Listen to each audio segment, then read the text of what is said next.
on this episode of Carnival Eats.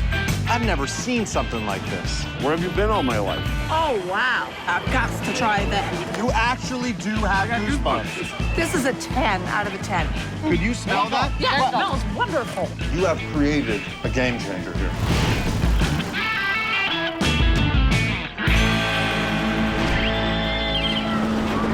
Welcome to Carnival Eats. I'm Noah Cappe, and today we're in Sacramento for the California State Fair. But first, I'll be heading to Pennsylvania for the Northeast Fair. Every June, this small town puts together a weekend-long event packed with great stuff for families. All the proceeds go to benefit the local fire department. So ring the alarm, it's time to eat. Phil serves up a wide selection of fried delights. But what keeps the crowds coming back is his famous deep-fried peanut butter and banana sandwich, the Panana. You got a Panana sandwich. I love chocolate and I love peanut butter, so I've got to try that. Elvis Presley used to pan-fry his peanut butter and banana sandwiches. Bill has taken it one step further. What is technically the Panana? Well, the Panana is a peanut butter and banana sandwich, deep fried in powder. You got me excited. Let's start making this thing. Raspberry chocolate dipping sauce. This dipping sauce couldn't be simpler. It's your favorite chocolate pudding, prepared fudge icing, and raspberry syrup. Awesome. Hey-o! This is just our dipping sauce. Next step, we have to peel the bananas. All right. We put it into the mixer. Next goes the peanut butter. We're putting the whole thing Yes. in there. And peanut butter. There you go. Feel pretty good about it. That should just about do it. And we'll lay out your bread. There's creamy and then there's this. Is that the right amount? Easy. Is that? That's pretty much perfect. Grab a handful of chopped peanuts. And we're gonna sprinkle that right in there. There you go. Top it. We have to cut it corner to corner. The last step is dipping the sandwich in a lightly sweetened pancake batter. And it's about a minute and a half, both sides combined. Flip it over. Perfect. Oh, look at that. Perfect. Okay, these are pretty much done. Grab this guy. Oh. Right. Oh, And there they are. The next step is powdering it. look at that teamwork. There you go. Someone let my mom know I'm going to heaven a little earlier than planned.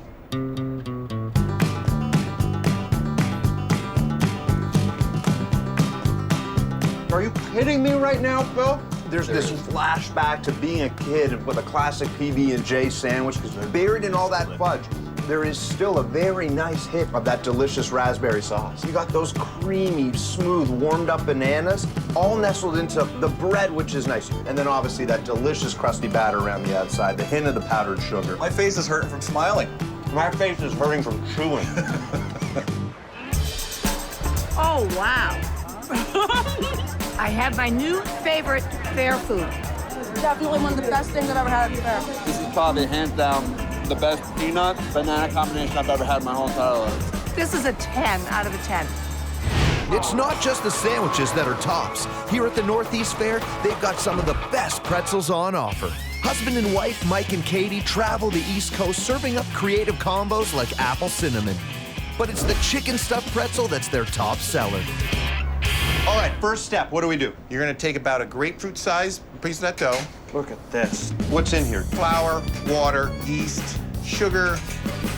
Press that down a little bit on the table. Dip it in the flour, both sides. It helps to work the dough through the machine. This dough sheeter flattens out the dough in seconds. That's a good-looking sheet of dough right there. Next step is to take some of that grilled chicken breast there that was marinated in Italian seasoning, the ranch dressing, bacon, white American cheese. We're gonna cut this excess off right in here. Perfect. So what we're gonna do is we're gonna take the two corners here, we're gonna fold it over. Grab the pretzel, and roll. You got it, man, you got it. All right. Hey, man, did that just happen? It did. All right. From here, we're gonna dip it into the baking soda water. This is the crucial step to making a pretzel. When it's heated, the baking soda creates a chemical reaction which makes the dough deep brown and crusty on top. We're gonna put 3 45-degree angle slits in that. These vents let steam escape so the pretzel doesn't explode. All right, slits, check. From here, we're gonna bake it. It's gonna be in there for about 5 minutes at 550 degrees. All right, Noah. Oh, yeah. Now, we've got this vat of hot melted butter. Brush it up nice and golden. This is some kosher salt, so we're gonna sprinkle that on top. You can't have a pretzel without salt. Oh, look at this. Hey, Mike, cheers, buddy. Oh, wow. You got that beautifully seasoned chicken, that crispy bacon laid in there, that melted cheese. This is 360 degrees of pretzel bun encasing these ingredients. You have created a game changer here. Nicely done, man. This is really good. I'm excited. Is it weird that I'm excited? It's out of this world. Bursting with flavor all over the place. Where have you been all my life? Coming up, now something's happening. You probably should get your own. Oh, yeah. Amaze balls.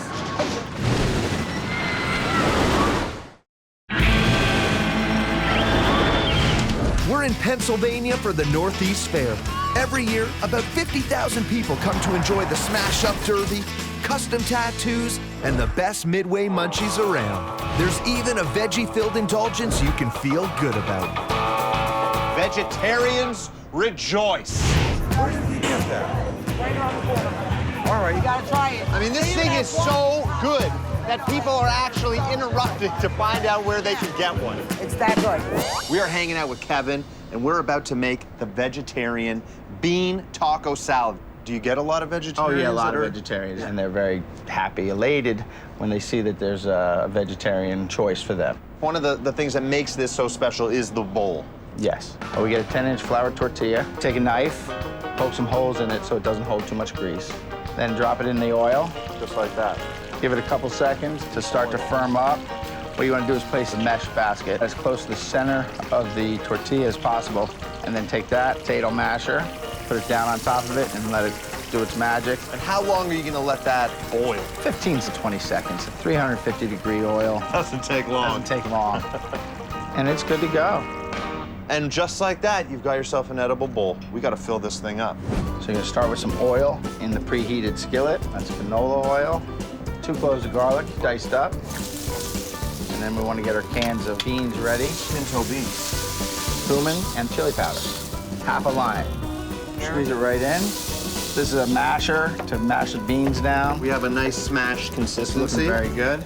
Now, we're going back to where this thing all started, the taco bowl. What goes in first? A healthy bed of lettuce. I'd sleep on that bed. And then you want to put in beans. How am I looking, I would do another scoop at least. I would agree. And put a little more lettuce for color. Wow, we're really going Like you vegetarian mean now. it. Put some cheese on there. And then tomatoes. Salsa has your green chili peppers, onions, and tomatoes. Jalapenos, you should put those on. And then the last ingredient, sour cream. And that goes right on top. Now, Kevin, this is where I really go to work. There's a nice kind of creaminess to those beans. Lettuce, salsa, tomato, sour cream, a little heat. That jalapeno, that's kind of starting to settle in right now. All the elements are perfect, but the bowl is obviously, for me, is the headliner of this thing. This is as much about the fun as it is about the ingredients, and you nailed both. Nicely done. This is great. I like the fact that it's vegetarian. It's very hard to find a good product pretty much anywhere that tastes good and also is vegetarian. Let alone at the carnival. You probably should get your own. Stuffed pretzels, deep-fried Sammies, and even a few vegetables. This day couldn't have been any better. Now, let's head across the country to the California State Fair. The California State Fair has been voted as the best in the state for more than 160 years, and this year, the tradition continues. The food vendors here have amazing local products to work with, and they're doing something you're not gonna see anywhere else, like this lobster corn dog. Sequoia comes from a carnival family, and he's invented a way of taking your classic lobster roll and transforming it into a mega hit Midway munchie. So lobster. Everyone is adventurous when they come to a fair. They want to try new fried foods, of course. Of course. Now, let's talk about this lobster meat. It's broken tails and claws. You've got some good quality Yeah, meat in it's here. quality meat. Now, the first thing we do is we have to add a little bit of regular, everyday mayonnaise, just about 2 or 3 scoops. Now here comes the fun part. You get to mix all this stuff up with your hands. After we get it mixed up pretty good, we're gonna load it into the machine. This commercial sausage maker is the key to getting a consistent shape to the lobster dog. Sequoia uses all-natural sausage casing. We've got our casing lined up. The lobster has been mixed thoroughly. And now we start to load it in here. Feed it in that hole Yeah. there. Just. We'll get it nice and full. Oh, there it comes. I can see it working its way down that funnel. We're making a good sausage right here. I mean, I'm a hungry guy. Oh, yeah. We have lobster sausage. So I'm gonna take the knife. Yeah, and you cut about 7 or 8 inches of the lobster there.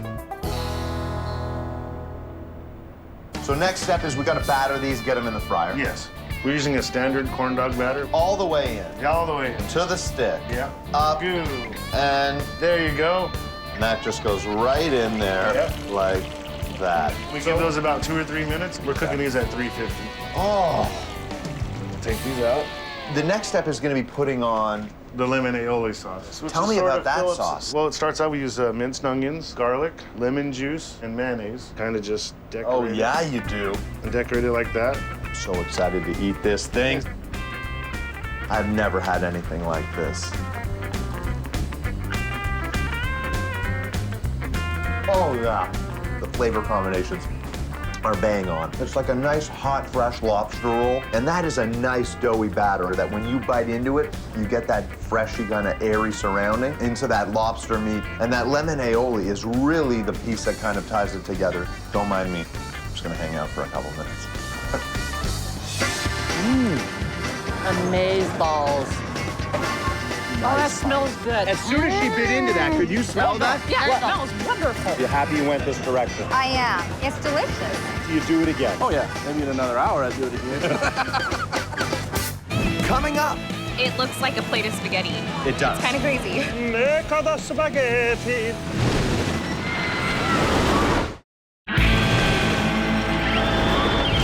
we're in Sacramento at the California State Fair. Every July, this event runs for over 2 weeks and attracts thousands of visitors. They'll be looking for prize-winning treats like this spaghetti ice cream. It looks like a plate of spaghetti. It does. It's kind of crazy. What the what? Tammy first saw this dish in Europe and worked to develop her own recipe. Now she's a food fair champ. Before we start, you got to put on your hat. What are we looking at? We have Fresh strawberries, a little bit of water, cornstarch, sugar, and that's it. We always buy local, and they are really good. So you just put that down in there. There you go. Good job. And why are we pureeing these? This is your marinara sauce. Is this looking right? That looks good. You do a great job. What is that? That's our little container that we actually put the ice cream in to make it look like spaghetti. We start with regular soft-serve vanilla ice cream. This custom-built gadget combines the sieve of a potato ricer with a hand crank to gently coax the ice cream into shape. And you're gonna pull this lever. Here comes the spaghetti. Just bring it down like this? Oh, look at all the spaghetti! Make the spaghetti nice and creamy. That is awesome. So next, your marinara sauce goes on. Are you kidding me right now? We're gonna roll this out just like fresh Parmesan, but this is white chocolate. And then next, Our mint leaf will be playing the part of the basil. the basil. And look how cute you made it. You truly have created what looks like a little bowl of spaghetti Little bowl here. of spaghetti. But the real question is, how does it taste? Soft serve ice cream, delicious, cold, tasty, familiar, and then all of that soaked in that local fresh strawberry puree sauce acting as our marinara. Right. You got that white chocolate, which adds in another kind of elevated flavor. This is what Carnival Food is all about. This is why people come. Oh, where's the belt? You want an award-winning dessert? You need to get your hands on some spaghetti ice cream. It's about to go down. Oh, yeah.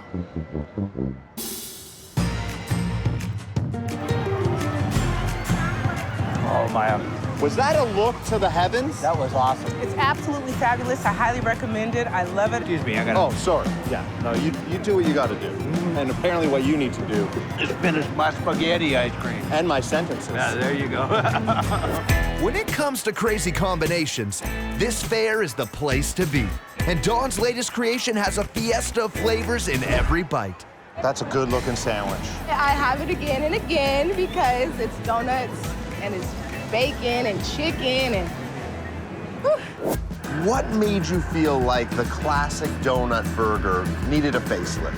It's a natural progression. Now everybody's looking for that little different taste, that little different flavor. What is it about the combination of raspberry and chicken? You go to a nice restaurant, you see lots of that same combination. Yeah. So if they can do it at a $100 plate, we can do it here at $7 a plate. Oh, that's it. Well, we start with boneless, skinless chicken breast, and we'll go ahead and throw that on the grill. Fantastic. And then we use a little bit of our favorite seasoned salt. Yeah? We have a little paprika in there. Now, how long is that going to sit there? It takes about 5 minutes, 4 or 5 minutes. 4 or 5 Cook minutes. it all the way through. Just turn it half a turn. That gives us a nice score mark on that. There you go. Now we get those nice cross marks in there. So next we're going to take one of our donuts and we're going to slice it in half. Just like that. And then we'll just kind of spread that jelly around. Oh, yeah. Look at that. So every bite has the raspberry on it. So right. Spread that around. Now we'll go ahead and put our chicken breast on there. Look at that, you got the perfect fit there. Put a little bit of shredded lettuce, a little shredded iceberg. We're gonna put a slice of good California red tomato. Beauty. And a couple of pieces of crisp bacon. Everything better with bacon. And a bit of blue cheese, just to give it a little bite in there as well. My goodness. And just like that, you got yourself a raspberry donut, bacon, cheese, chicken breast sandwich. Oh, yeah.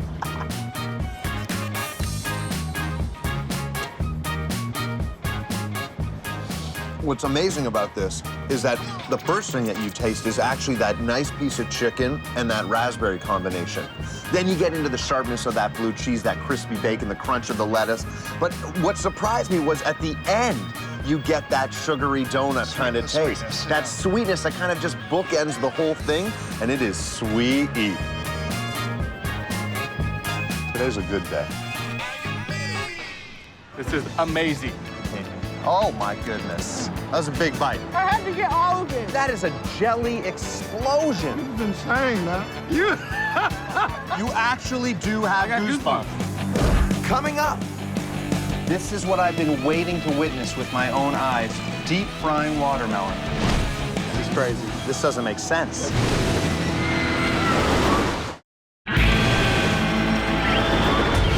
You know, no other state can compare with the sheer volume of fruits and veggies that are being grown right here in Cali. And all these food vendors are taking them and making something delicious. And you know what that means. Let's head to the deep fryer. Our next vendor, Tony, has done the impossible. Deep fried watermelon. Now, I only have 2 questions. Why and how? Let's find out. How do you fry something that's 92% water? Is it multiple choice, and is one of the choices I don't know? I went to a couple Japanese restaurants and looked how they fry vegetables, and I figured it out. We now have this beautifully cut piece of watermelon with our skewer already stuck in there. What's next? We're gonna do dry batter. Now, what are we looking at over here? This is a concoction that I actually came up with. It has tempura, tapioca. So then, after you dry batter, we're gonna drop it in the wet batter. Okay, stand back. We're gonna lay it down right here. This is what I've been waiting to witness with my own eyes. Deep frying watermelon. It's turning that beautiful classic to kind of deep fried golden brown. It actually is gonna have a little bit of a crisp, like cookie-like shell to it. Oh, look at that. So then, what we're gonna do next? Poke it through. Here we go. Now this is your off-the-shelf strawberry sauce, powdered sugar. Of course, a cherry needs to top everything off, right? That's a deep fried watermelon right there. Tony, you did it. Go ahead, take a bite. You hear the crunch? And this tastes like watermelon candy. You know, you've got that warmth on the outside from that batter, but once you get inside, that watermelon is still chilled. You get all those watermelon juices, all those flavors that still flow through each and every bite. Oh my goodness, man. And the best part about it is I can finally get my mom off my back because I'm eating my fruits and veggies. Wow, this is really good. Oh, that's a grown-up bite right there. Woo! Good stuff. Full mouth and all. This is crazy. This doesn't make sense. It doesn't. From lobster dogs to spaghetti ice cream, raspberry donut burgers, and deep fried fruit, the California State Fair is some of the most unique fair foods on offer. We'll see you next time on Carnival Eats.